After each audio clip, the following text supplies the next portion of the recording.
Bonjour à tous, ici votre capitaine de route. Aujourd'hui, on va analyser ensemble la quatrième étape de ce Tour de France qui a lieu cet après-midi. Ville arrivée hier, Sisteron sera aujourd'hui ville départ de cette quatrième étape, comme il y a 10 ans pour la victoire de Marc Cavendish entre Sisteron donc et Bourg-les-Valences lors de l'étape 11 du Tour 2010. On va nous continuer de remonter dans l'est de la France en se dirigeant vers Laragne-Montéglin, ville de 3500 habitants. On aura alors quitté les Alpes-Haute-Provence pour se retrouver dans les Hautes-Alpes. Place ensuite à la commune de Serres, qui va permettre aux coureurs d'accéder au sprint intermédiaire situé à Veynes, ville de 3000 habitants. Après ces 60 km de plat, il est l'heure d'entamer la première montée du jour, le col du Festre, 7,6 km à 5,3% de moyenne, classé en 3e catégorie. La descente qui suit permet de traverser le petit village de Giers-le-Courtil, que les coureurs traversent avant un court passage en Isère, notamment en passant les Payas et le barrage du Sauté, avant la deuxième montée du jour, la côte de Corps, 2,2 km à 6,3% de moyenne. Juste après le sommet, l'on repasse dans les Hautes-Alpes, en ayant pris soin de bifurquer plein est.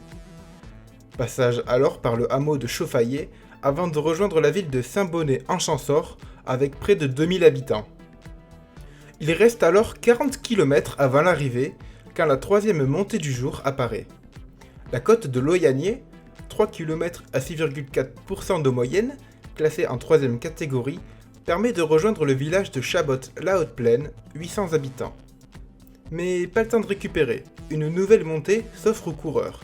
Placée à moins de 20 km de l'arrivée, la côte de Saint-Léger-les-Mélèzes, 2,8 km à 6,8% de moyenne, classée en 3e catégorie.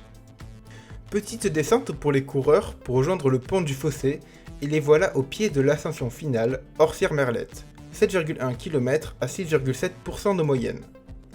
La montée est légendaire grâce au raid solitaire incroyable de près de 60 km de Luis Ocaña lors du Tour 1971 qui se concluait ici, gagnant avec 8 minutes 42 d'avance sur Merckx, ce qui semble lui assurer une victoire certaine. Une chute 3 jours plus tard en décidera autrement. Roulant dans son premier kilomètre, la pente d'Orsières-Merlette s'accentue dans le deuxième kilomètre, atteignant 8% de moyenne. Les 5 km restants sont plus réguliers, alternant entre 6 et 7% de moyenne. Mais la difficulté réside dans le fait que pour atteindre Orsières, où débute la montée officiellement répertoriée, il faut auparavant faire 4-5 km de faux plats, qui pourraient déjà faire mal aux organismes en cette fin d'étape. Aujourd'hui pourrait être la première explication entre favoris. S'il me paraît difficile, voire impensable, de voir des attaques avant l'ascension finale, les montées exécutées avant, si elles sont traversées à pleine vitesse par le peloton, pourraient avoir un impact lors de l'ascension finale. Cependant, cette dernière est plutôt roulante, et si elle permettra de voir les forces en présence, elle ne devrait pas faire de gros écarts. Son emplacement dans cette grande boucle, en 4e étape, pourrait quand même nous réserver des surprises. En tout cas, bien loin du schéma habituel que nous propose le Tour, avec sa traditionnelle première semaine pour sprinters. Pour résumer, les 160,5 km entre Sisteron et Orsières-Merlette ne seront pas de tout repos, et même s'il y aura des attaques de baroudeurs, ce sont les grimpeurs les favoris pour la victoire.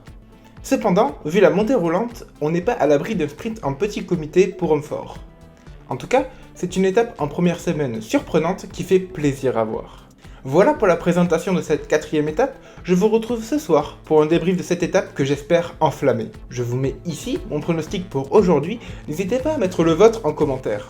Bonne étape et à tout à l'heure.